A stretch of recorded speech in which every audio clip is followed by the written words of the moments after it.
Ora bem, meu nome é Gonçalo Paiva Dias e venho-vos apresentar uma patente nacional designada Processo de Agregação de Atributos de um utente com garantia de privacidade.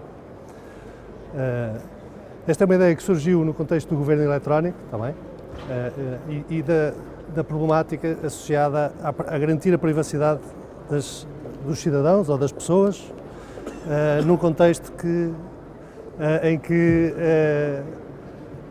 tudo está ligado em rede, todos os serviços estão em rede e, portanto, a questão da privacidade é uma questão que se torna muito pertinente neste contexto. Bom, a lógica, quando nós queremos provar a alguém o que somos ou provar que alguma coisa é nossa, por exemplo, tipicamente aquilo que as instituições públicas ou privadas nos pedem é informação nossa. Nomeadamente, fazem isto por agregação de documentos. Pedem-nos documentos que atestam que nós temos determinadas características ou propriedades. E o que fazem é pedir dados nossos, como por exemplo o nome, a morada, a data de nascimento, o número de identificação fiscal, e por comparação entre diferentes documentos desses números e da nossa identificação, conseguem saber quem somos. Qual é o problema disto? O problema disto é que nós estamos a entregar informação a determinadas entidades, que é nossa, e que eventualmente elas não precisam para nada, só a usam para poder fazer esta comparação. Que é o que aqui dizemos. E, portanto, num contexto em que tudo está em rede, em que estamos a fazer isto continuamente, nós estamos a divulgar informação nossa que não é necessária para o efeito que ela é pedida. Portanto, o Sr. Presidente da Câmara da Águeda sabe que nas câmaras municipais, por exemplo, só para dar um exemplo, muitas vezes pedimos muita informação sobre os cidadãos, cada vez menos, é verdade, que não tem uma utilidade para o serviço específico em causa. E, portanto, aquilo que eu vou apresentar é uma forma que nós encontramos de alguém poder provar propriedades que são suas sem dizer quem é. Basicamente, é disto que estamos a falar. E aquilo que nós fazemos, a solução que propomos é conseguir agregar atributos que estão em diferentes documentos, características das pessoas que são certificadas em diferentes documentos, comparando esses atributos de forma ofuscada, ou seja, escondemos aquilo que lá está, através de um algoritmo. E, portanto, no fundo, conseguimos ofuscar, eu já vos vou mostrar como é que isto é feito, ofuscar, por exemplo, o número do bilhete de identidade em dois documentos, de tal forma que nós podemos provar que o número do bilhete de identidade é o mesmo nos dois documentos, sem saber que número do bilhete de identidade é esse. Bom, a melhor forma de eu explicar isto é assim. Nós temos ali do lado esquerdo um fornecedor de serviço, alguém a quem eu vou pedir um serviço, pode ser uma entidade pública, pode ser uma entidade privada, isto é tipicamente feito online, está bem? Não é no atendimento presencial, que me pede que eu certifique determinadas características minhas. Aquilo que eu faço é que tenho um aparelho, tenho um software, se quiserem, do lado do utente, do lado da pessoa, que ajuda a pessoa a pedir aos diferentes fornecedores de atributos, que são as entidades que certificam as características da pessoa, pede para eles emitirem documentos em que essa certificação é feita, mas com uma ofuscação, ou seja, sem revelar o dado propriamente dito. De tal forma que esses documentos ofuscados vão ter, se quiserem, é usada uma cifra para ofuscar o valor, por exemplo, do BI, nos dois documentos igual, de tal forma que quem receber os dois documentos consegue comparar e saber que a pessoa é a mesma, mas não consegue, tem uma ofuscação e, portanto, não consegue saber o que é que realmente lá está desse campo. Portanto, desta forma eu posso pedir às entidades para emitirem diferentes documentos que me identificam, sem dizer os meus dados pessoais, e depois posso entregar esses documentos a uma terceira entidade e essa terceira entidade tem forma de verificar que se trata da mesma pessoa, sem saber quem a pessoa é. Portanto, aqui de uma forma mais simples, temos ali do lado esquerdo o aparelho do utente, que é, no fundo, o utente. Temos o fornecedor de atributos, que é quem certifica propriedades da pessoa. E depois temos o fornecedor de serviços, que é aquele a quem eu entrego, a quem eu quero provar alguma coisa sobre mim. Agora, reparem, aquilo que acontece é com o aparelho do utente, o que faz é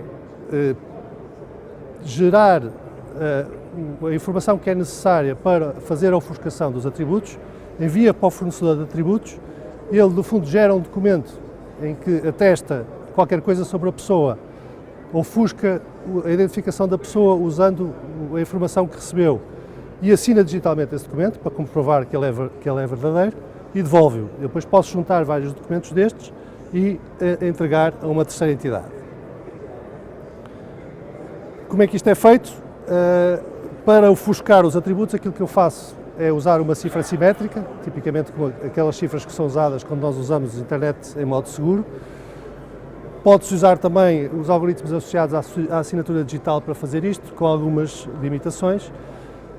E portanto, para cifrar os documentos é preciso a função da ofuscação, tem que dizer qual é a chave da criptografia e depois alguns outros argumentos que são necessários, que é o tamanho da chave, o vetor inicial, etc., que são coisas técnicas que são necessárias. Mas a melhor forma de vermos isto é ver cenários de utilização, como é que isto pode ser útil. Assim percebemos, se calhar, melhor para que é que isto serve. Temos aqui um cenário, preparei 4 cenários para mostrar qual pode ser a utilidade disto. Por exemplo, para se fazer um concurso com concorrentes anónimos. Eu faço um concurso público e as empresas podem concorrer a esse concurso público sem dizer quem são, certificando tudo sobre elas, sem quem está a avaliar as propostas poder ter alguma forma de saber quem é que está a concorrer. Portanto, no fundo, o concorrente, que será a empresa concorrente, utiliza o seu aparelho do utente para obter das várias entidades oficiais, finanças, segurança social, etc., aquilo que precisa de provar para poder concorrer. Que está registado das finanças, que tem um determinado registro, que não tem dívidas à segurança social, etc., etc. Pede a estes serviços que imitam esses documentos, mas com os seus atributos de identificação ofuscados, e ofuscados de tal maneira que o que resulta da ofuscação pode ser comparado e sabermos que é a mesma entidade, e depois concorre com esses documentos. Portanto, a entidade que promove o concurso pode verificar que os requerentes têm aquelas características, que estão aptos a concorrer, mas não tem forma alguma de saber quem são. Okay? Este é um dos cenários de utilização e, portanto, à partida, estamos a garantir, através deste algoritmo, algo que é relevante para os concursos e que normalmente é feito pelas plataformas, mas estamos a confiar que aquela entidade não vai divulgar. Desta forma, temos a garantia que ninguém consegue saber, a não ser o próprio. E depois, o próprio, depois do concurso, pode provar e pode dar os seus dados, se for necessário. Este é um cenário de utilização. Um segundo cenário de utilização é, por exemplo, uma consulta médica anónima de segunda opinião através da internet. Ou seja, um paciente médico pode usar o seu aparelho para obter exames médicos de vários laboratórios, sem que esses exames revelem quem é a pessoa em causa. Sendo, no entanto, possível ao médico que recebe depois dos diferentes exames saber que se trata exatamente da mesma pessoa, mas sem saber quem a pessoa é. Okay? Este é o cenário 2.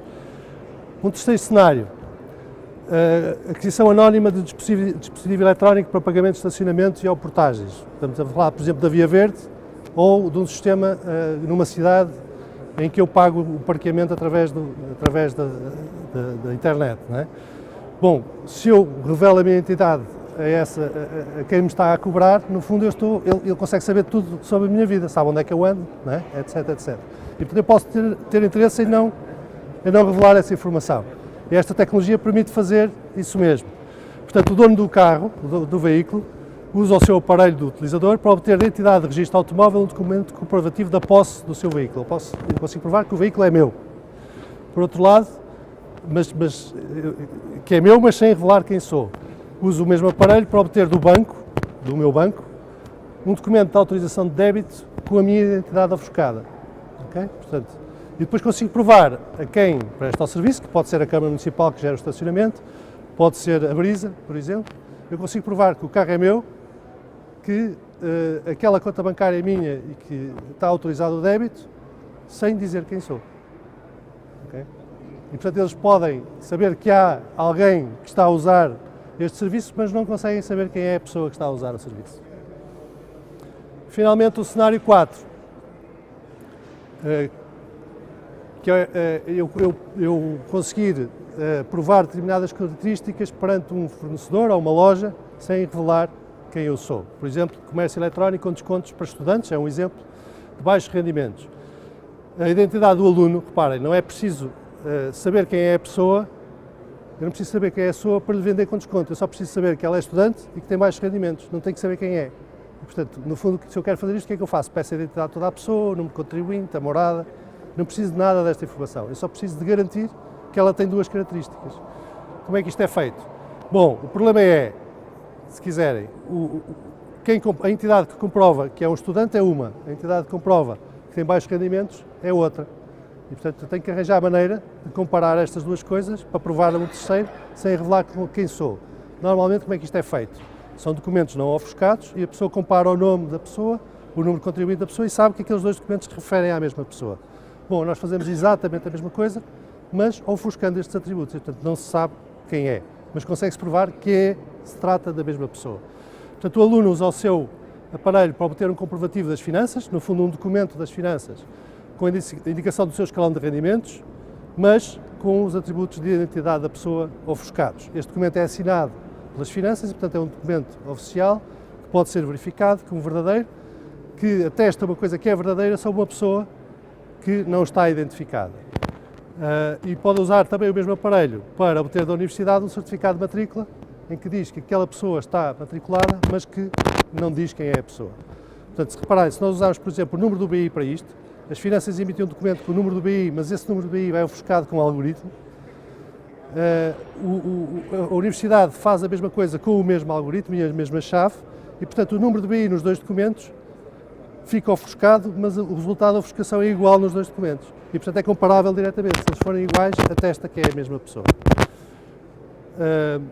E, portanto, o vendedor, quando recebe estes dois documentos, tem forma de verificar que se trata da mesma pessoa, que essa pessoa é um aluno de baixos rendimentos, mas não sabe quem a pessoa é. E, portanto, não vai conseguir registrar informação sobre quem é aquela pessoa. E, no fundo, é isto. Tudo o que está por trás disto são cifras, não é? Portanto, são algoritmos de cifra que são comumente utilizados hoje na internet para acedermos de forma segura a conteúdos ou para assinarmos digitalmente. O que está aqui em causa nesta patente é uma utilização cruzada de tecnologias já existentes para permitir fazer isto, que até hoje não era possível.